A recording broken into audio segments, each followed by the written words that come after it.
आज सबसे पहले आपको यह बताएंगे कि अयोध्या में 495 वर्ष और 4 महीने के लंबे इंतजार के बाद आखिरकार भगवान श्री राम का अपनी जन्मभूमि पर वनवास समाप्त हो गया है। आज लगभग 500 वर्षों के बाद भगवान श्री राम की प्रतिमा को राम मंदिर के गर्भगृह में स्थापित किया गया और इस दौरान रामलला के विग्रह को पवित्र नदियों के जल से और अब विभिन्न औषधियों से स्नान कराया गया और फिर वो क्षण आया जिसके लिए इस देश के लोगों ने 5 सदियों तक एक बहुत लंबा इंतजार किया है, एक लंबा संघर्ष देखा है।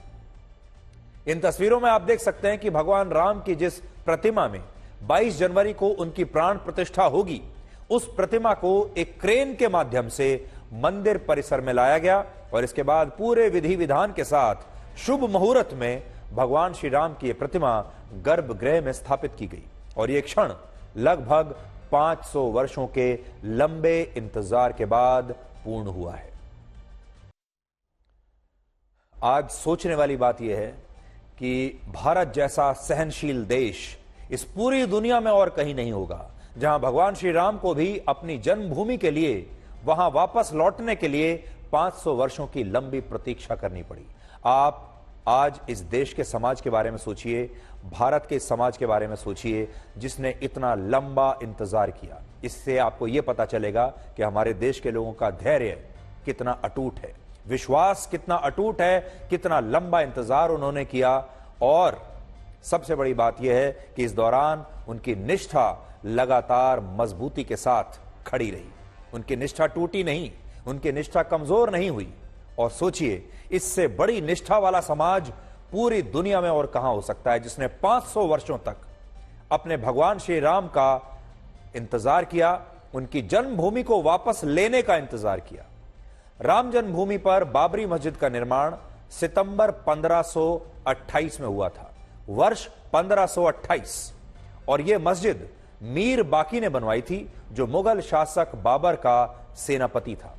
वर्ष 1528 से लेकर वर्ष 2024 तक भगवान श्री राम को अपनी ही जन्मभूमि से दूर रहना पड़ा और इस देश में भगवान श्री राम को अपने मंदिर के लिए 139 वर्षों तक अलग अलग अदालतों में कानूनी लड़ाई लड़नी पड़ी अपने ही देश में। और फिर जाकर आज के दिन भगवान श्री राम की प्रतिमा उनके मंदिर के गर्भगृह में स्थापित हो पाई है और इससे आप इस देश के लोगों की सहनशीलता का, उनकी निष्ठा का, उनकी आस्था का अंदाजा लगा सकते हैं। इसलिए हम तो आज आपसे ये कहेंगे, आज का दिन त्योहार से कम नहीं है। आज के दिन खुशियां मनाइए, आज के दिन त्योहार मनाइए, क्योंकि ये भी एक बहुत बड़ा ऐतिहासिक दिन है। लेकिन इस सहनशीलता में राजनीति की ज्वलनशीलता को भी आज आपको जरूर देखना चाहिए और वो भी भगवान श्री राम के अपने इसी देश में हो रहा है, जिसमें हमारे देश के कुछ विपक्षी नेताओं की आंखों में रामलला के ये मंदिर एक शूल की तरह शायद चुभ रहा है और ये विपक्षी नेता अब भगवान राम का अपमान करने में भी कोई कसर नहीं छोड़ रहे हैं। तमिलनाडु की डीएमके पार्टी के नेता उदयनिधि स्टालिन ने आज ये कहा है कि उन्हें अयोध्या का राम मंदिर स्वीकार नहीं है, क्योंकि यह मंदिर बाबरी मस्जिद को तोड़कर बनाया गया है, इसलिए वो इस मंदिर को स्वीकार नहीं करते। अब आप सोचिए, उदयनिधि स्टालिन भी इसी देश के नागरिक हैं, भगवान श्री राम के इसी देश के नागरिक होते हुए आज उन्हें राम मंदिर स्वीकार्य नहीं है। அங்கே உட்கார்றதுக்கு வந்து இருக்கை வசதி, சாப்பாடு, காலை உணவு, மதிய உணவு எல்லாம் ஏற்பாடு செய்யப்பட்டிருக்கு. மாநில உரிமைகள் மீட்பு மாநாடு அப்படின்ற தலைப்பில் தான் மாநாடு நடக்குது. எனவே முதல் நாள் வந்து 20ஆம் தேதியே வந்து தலைவர் வந்து வராங்க. 5:30 மணி அளவுக்கு மாநாட்டு பந்தலுக்கு வராங்க. उदयनिधि स्टालिन इंडिया गठबंधन के वही नेता हैं जिन्होंने सनातन धर्म की तुलना डेंगू और मलेरिया की बीमारी से की थी और कहा था कि सनातन धर्म को तो जड़ से समाप्त कर देना चाहिए। और अब वो ये कह रहे हैं कि उन्हें राम मंदिर ही स्वीकार नहीं है, क्योंकि इस मंदिर को बाबरी मस्जिद को तोड़कर बनाया गया है। सोचिए, इन विपक्षी नेताओं ने कभी ये नहीं कहा कि अयोध्या में राम मंदिर को तोड़कर उस पर बाबरी मस्जिद बनाई गई थी और यह बाबरी मस्जिद उन्हें स्वीकार नहीं है। लेकिन अब जब न्याय के अनुरूप यहां फिर से राम मंदिर स्थापित हो गया है, दिव्य भव्य राम मंदिर यहां बन गया है, तो ये विपक्षी नेता अब ये कहते हैं कि ये मंदिर मस्जिद को तोड़कर बनाया गया है। और इससे आप ये समझ सकते हैं कि इन विपक्षी नेताओं में राम मंदिर के लिए कितनी घृणा छुपी हुई है। अब आप ये देखिए कि प्रधानमंत्री मोदी आजकल क्या कर रहे हैं।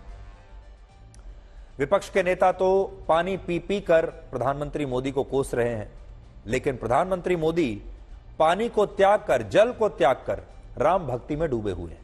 प्रधानमंत्री मोदी रामलला की प्राण प्रतिष्ठा के कार्यक्रम के लिए 11 दिनों का विशेष व्रत अनुष्ठान आजकल कर रहे हैं, जिसमें वो कठोर यम नियमों का पालन कर रहे हैं।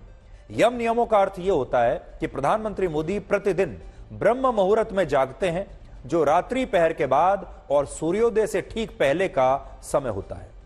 और व्रत अनुष्ठान के लिए प्रधानमंत्री मोदी ने अन्न और जल का भी 11 दिनों के लिए त्याग कर दिया है। और अभी वो प्रतिदिन सिर्फ नारियल पानी ही ग्रहण करते हैं और अन्न और जल का बिल्कुल ग्रहण नहीं करते। इसके अलावा वो प्रतिदिन व्रत अनुष्ठान की शुरुआत ध्यान और साधना से करते हैं। इसके बाद वो प्रतिदिन गौ सेवा भी करते हैं और ब्रह्म मुहूर्त में जागने के लिए यम नियमों के तहत वो जमीन पर ही आजकल सोते हैं। और इस सब के बीच वो प्रधानमंत्री होने के अपने सारे काम, अपने सारे कर्तव्यों का निर्वहन कर रहे हैं। इसका मतलब यह नहीं है कि वो काम नहीं कर रहे हैं, इसका मतलब यह नहीं है कि दफ्तर नहीं जाते। प्रधानमंत्री के पद पर जो बैठे हुए हैं अपने काम छोड़ रहे हैं, अपने कर्तव्यों का उन्हें पूरा नहीं कर रहे हैं। और इस व्रत अनुष्ठान में भी वो हर रोज 16 से 20 घंटे की अपनी ड्यूटी कर रहे हैं, जो एक प्रधानमंत्री की या कह लीजिए कि प्रधान सेवक की जो ड्यूटी होती है, उस ड्यूटी को भी वो पूरी ईमानदारी के साथ निभा रहे हैं। और इस दौरान प्रधानमंत्री मोदी, जैसा कि आप जानते हैं, अलग अलग मंदिरों में जा रहे हैं। खास तौर पर दक्षिण भारत के मंदिरों में आजकल वो जाते हैं, जहां वो अलग अलग भाषाओं में रामायण का पाठ सुन रहे हैं और भजन संध्या में हिस्सा लेते हैं। और इस समय जब वो मंदिरों में जा रहे हैं, अलग अलग मंदिरों में, तो वो रामायण का जो पाठ है वो सुनते हैं मराठी में, मलयालम में, तेलुगु में।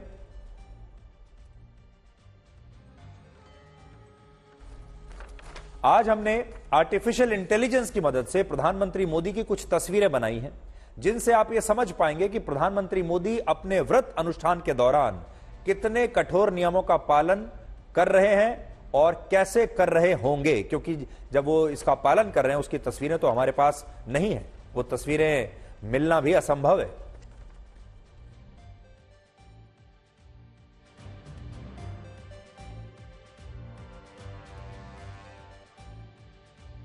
के आधार पर प्रधानमंत्री मोदी की कुछ एआई तस्वीरें आज बनाई हैं आपके लिए, ताकि आपको यह अंदाजा हो कि प्रधानमंत्री मोदी की जीवन शैली आजकल कैसी होगी।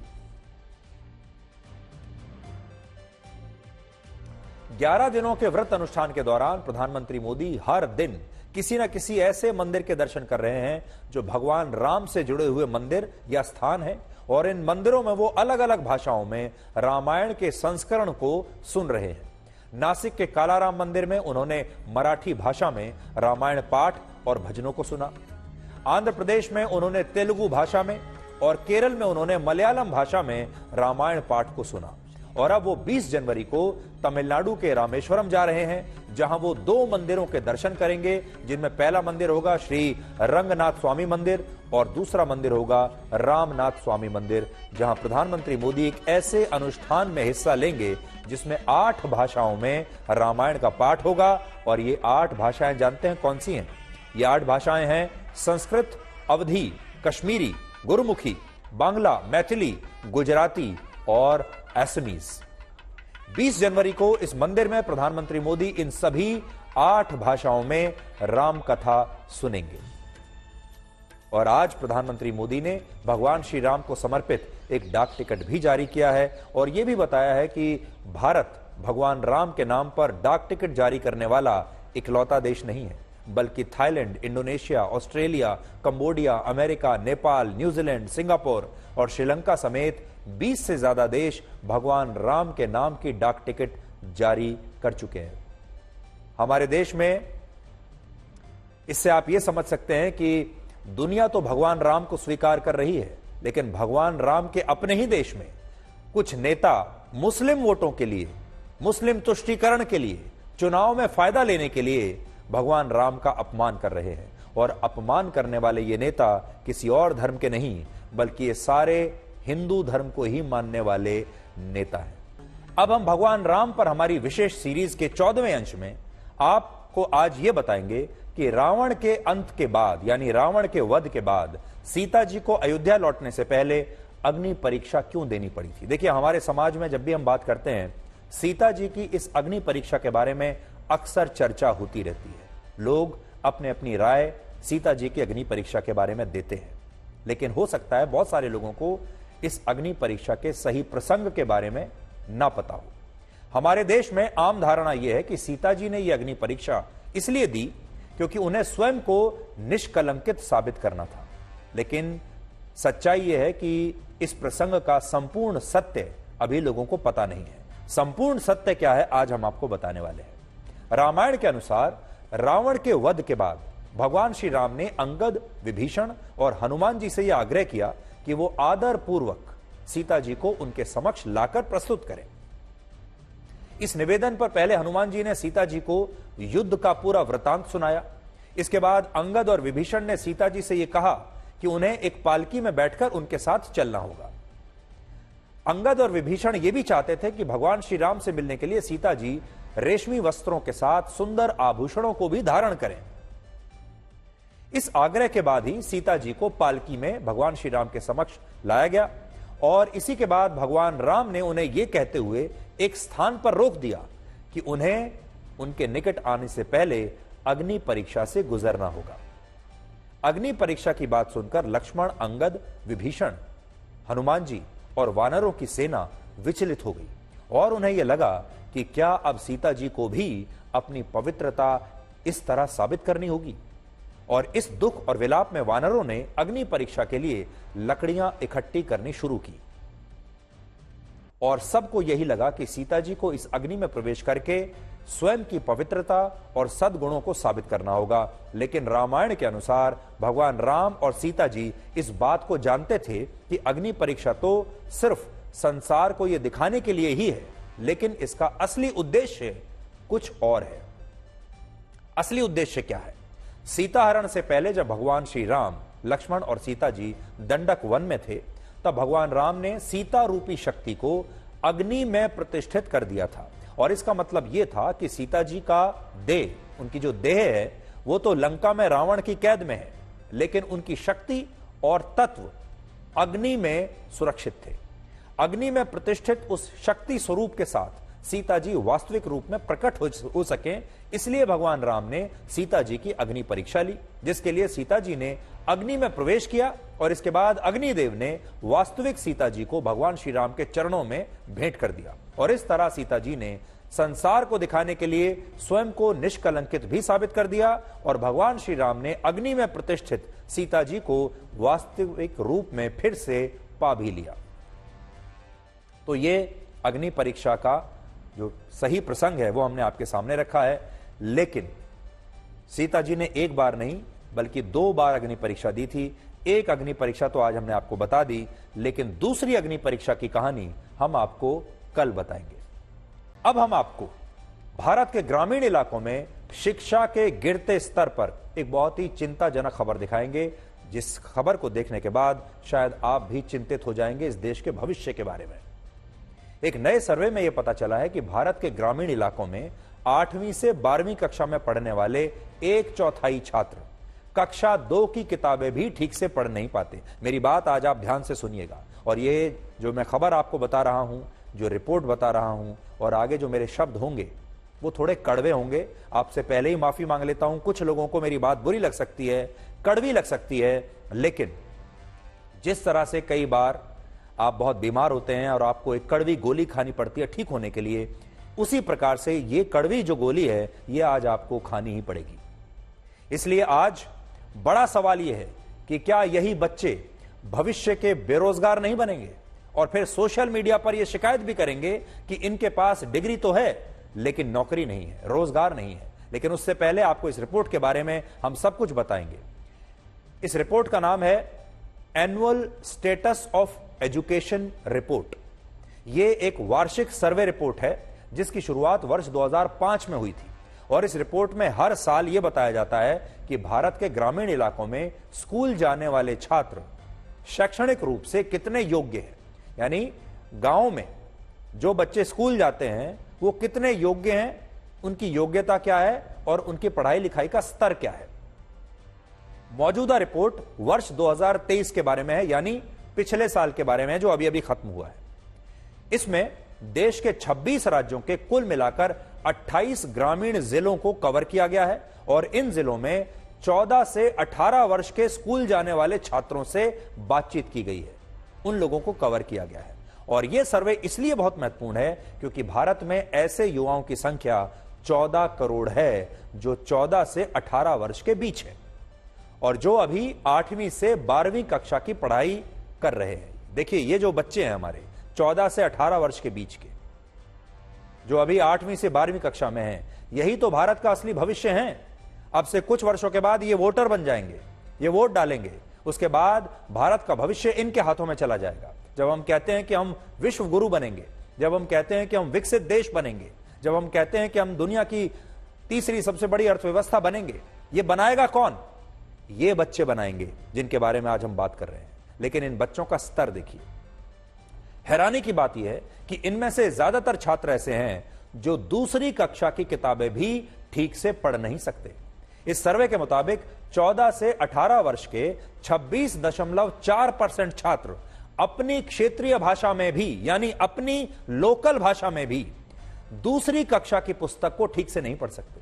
जिसका मतलब यह है कि जो छात्र अभी 8वीं क्लास या 12वीं कक्षा के बीच की पढ़ाई कर रहे हैं, उनमें से हर 4 में से एक छात्र का शैक्षणिक ज्ञान दूसरी कक्षा में पढ़ने वाले बच्चे के आसपास है या उससे भी कम है। इसी आयु वर्ग के 42.7% छात्र ऐसे हैं जो अंग्रेजी भाषा का एक वाक्य भी ठीक से पढ़ नहीं सकते और 57.3% छात्र अंग्रेजी भाषा का वाक्य पढ़ सकते हैं। उनमें से भी लगभग 26% बच्चे ऐसे हैं जो पढ़ तो सकते हैं लेकिन उसका मतलब नहीं समझ सकते। तो आधे ऐसे हैं जो पढ़ ही नहीं सकते और बाकी के आधे ऐसे हैं जो पढ़ लेते हैं किसी तरह लेकिन मतलब नहीं समझते। इससे भी बड़ी बात यह है कि 8वीं से 12वीं कक्षा में पढ़ने वाले हर 10 में से 6 बच्चे तीसरी और चौथी कक्षा के गणित के आसान सवालों का जवाब भी नहीं जानते। उदाहरण के लिए, जो बच्चे अभी 11वीं या 12वीं कक्षा में हैं, वो 222 को 2 से भाग तक नहीं कर सकते। 222 को 2 से भाग नहीं कर सकते, डिवाइड नहीं कर सकते। आप सोचिए। इसी रिपोर्ट में यह भी बताया गया है कि जो छात्र 17 से 18 वर्ष की उम्र में स्कूल जाना छोड़ देते हैं, ऐसे छात्रों के पढ़ाई छोड़ने का सबसे बड़ा कारण होता है पढ़ाई में उनकी दिलचस्पी ना होना। यानी पढ़ाई में इन छात्रों की दिलचस्पी ही नहीं है, पढ़ना ही नहीं चाहते। लगभग 19% छात्र ऐसे हैं जो पढ़ाई में दिलचस्पी नहीं होने की वजह से स्कूल जाना छोड़ देते हैं और यह बात इसलिए गंभीर है क्योंकि पढ़ाई में तो इन छात्रों की कोई दिलचस्पी नहीं है, लेकिन स्मार्टफोन और सोशल मीडिया चलाने में, वीडियोस बनाने में, रील्स बनाने में ये सभी छात्र पूरी तरह से माहिर हैं। यानी इनका दिमाग सिर्फ पढ़ाई में नहीं चलता, बाकी हर चीज में चलता है। सोशल मीडिया पर चलता है, स्मार्टफोन में चलता है, स्मार्टफोन के सब फीचर्स इन्हें पता है। इसी सर्वे के मुताबिक 14 से 18 वर्ष के 95% छात्र और 90% छात्राओं को स्मार्टफोन चलाना आता है, लेकिन सोचिए इन्हें दूसरी कक्षा की पुस्तक पढ़नी नहीं आती। स्मार्टफोन आता है, दूसरी कक्षा की पुस्तक नहीं आती। इससे भी बड़ी बात यह कि इनमें से 38% छात्र और 19% छात्राएं स्मार्टफोन का इस्तेमाल सोशल मीडिया के लिए भी करते हैं और इनमें भी 69% छात्रों को स्मार्टफोन सिर्फ मनोरंजन के लिए यानी एंटरटेनमेंट के लिए चाहिए होता है।